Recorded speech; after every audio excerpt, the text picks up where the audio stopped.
wanted to read some thoughts and words from her stepfather John, who asked me to say a few words. We wanted me to acknowledge his mother, Donnie Johnson, Skye's mother, and my sister-in-law, who in 1 week lost her mother and her daughter. To Skye, Nana was the world, and Dee was the center of her universe. Skye to Dee was her world. Dee was the first person Skye went to for anything, and John wanted me to acknowledge her love and the bond that they had.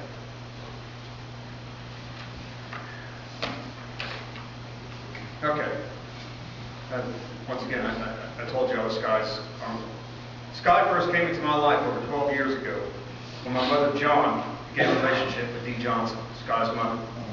Little did I know at the time how long our relationship would last. Without skipping a beat, Skye and Dee became part of our family. John and Dee married, and Skye became his stepdaughter. This is where my story begins. Skye became my step-niece, and I put emphasis on step. That's how I looked at things for a few years. John, on the other hand, never looked at it that way. From the start, Skye was his daughter. No questions asked, no explanations needed. That's just the way it was. It was the same unconditional love I give my own daughter, Ashley. What changed for me was my relationship with my future wife, Nancy, and her two daughters. I had to assume the role he did, and Nancy and I had to develop the partnership he and Dee did raising Skye. They needed a father and a family, and I used John, Dee, and Skye as my example. I knew I had to do the same. By accepting them as my own, the rest of the family would do also. I'm not sure how I would have reacted or what I would have done without John, Dee, and Skye's example and sometimes guidance. Without them knowing it, and before I could ever thank Skye, they were my teachers and mentors. I witnessed John love her and cherish her when she needed it, and at other times put a foot where Skye, like any teenager, needed it. As far as being a part of my family, first with my own 3 children from my first marriage, Skye was a cousin to them. I knew this by how much they bickered and fussed, especially with Brandon. They were 2 years apart and around each other. They acted like brother and sister sometimes. When Camille and Claudia came into my life, Skye embraced them as little sisters, no questions asked there. Skye was larger than life to them, and I know that their hearts ache today. Skye, either at weddings or my Marine Corps balls, always took time to dance with the girls, and we knew how much she loved to dance. They, like all of us, have been robbed of a mentor, teacher, cousin, and friend. For me, my relationship with her took a turn when I got a job as the Marine Corps Junior ROTC instructor at Parkview High School, where she was a student. She would come see me almost every day, sometimes for lunch money, sometimes just to say hello, sometimes just to talk. But I could always count on her. At this point, I employed Skye's likable personality and ability to talk to anyone and used her as my personal spy. Dance was not the only thing she loved. The dark underworld of high school espionage was exciting and intriguing. She would come tell me how my students were terrified of me and laugh. How can they be scared of you? You're a pussycat. She would ask, or she would stay. Then she asked if it bugged me. Hell no, I'd tell her. And that would make her laugh even harder. I got to know her eclectic group of friends. She pulled in from all walks of life. Eric, Sean, Alina, Amanda, Parker, Michelle, Kat, Victoria, Adam. There was one student in particular, I'm not sure if she's here today, but I'm going to pull this one from memory. Skye got in a little bit of trouble and had to do some work. And her friend in a different situation did.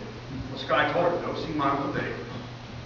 He'll sign off all your work's being done, and you won't have to do any work and make some paper. It's like, okay. So she comes and sees me. Hey, Skye told me to come see you. He's going to sign off my paperwork. I said, be down to my ROTC gym today after school. So she showed up, and I handed her a broom. Skye said, you just signed my paperwork. I was like, well, that's my niece. I don't know who you are. She's a good sweeper.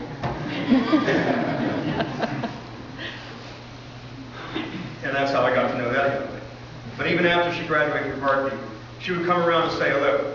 She continued to work with the dance department on many occasions, would come to me and ask to borrow uniform items for a show. She also worked in the community, either at the Pizza Cafe or at Toyota. Tom, her boss at Toyota, was called that from time to time, as she built a special relationship with him and all at Toyota. I'd drive a Toyota, and she'd call and ask me, what was that part you were missing in your car and you needed? I could get X amount of dollars for a discount. And I never had asked her for that. She just remembered I'd been complaining about something with the car. Through school and the community, I was always connected to Skye. I first met Jay at Parkview when Skye dragged him around the school one day looking for me until she found me. She was so excited. Young love, I suppose there's nothing like it. When I first told Lieutenant Colonel Caruta about her passing, I could hear his heart break. He was my boss the first year, and one of the most rigid men I ever met. Yet with Skye, he would just laugh at her free spirit. I was never sure if it was because she was my niece or if he really felt that way. But after hearing him this week, I know he is truly and secretly heartbroken, and he truly and secretly loved her free spirit. If you did not notice, I said my niece. By this time in my life,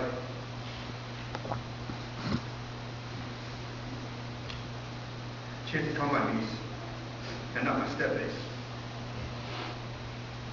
10 years of Christmas parties, weddings, get-togethers, countless other events, she was Skye, my niece. I will never be able to walk through the halls of that school anymore.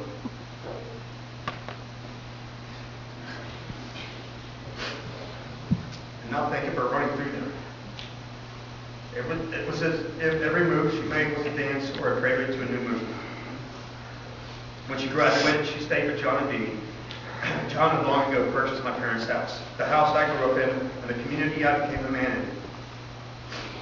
She had grown up and become a young lady in. She would not be the beautiful young woman we all know today if not for John and Dee and this community that is here for her today. From 1767, Grand Sling, she was able to stand up and move on her own. She met Jay, got married, and moved on. There are no answers in her death. And for Jay, Dee, John, Rick, and Gina, I can offer no explanations. There is none for any of us except God has in plan. He may have needed her more than we did. I can say that her last act made me the proudest. Skye and death gave more people light this Christmas. What a gift to those people, a true miracle. We lose sight sometimes of how important life is and how precious it is. We look at material things and not life too often. Not Skye. This young lady went to a driver's license office with her mother Dee one day, and I'm sure without batting an eye, checked yes on the organ box. In fact, Dee still remembers Skye's desire to do so. How moving was this? I'll watch two nurses that deal with this every day weep over Skye. As long as I live, I'll never forget the look in their eyes and the gratitude to not only Skye, but to Jay. They were touched, as we all were, for this and for many other reasons. Skye will always be just my niece. And now my hero. We love you, Skye.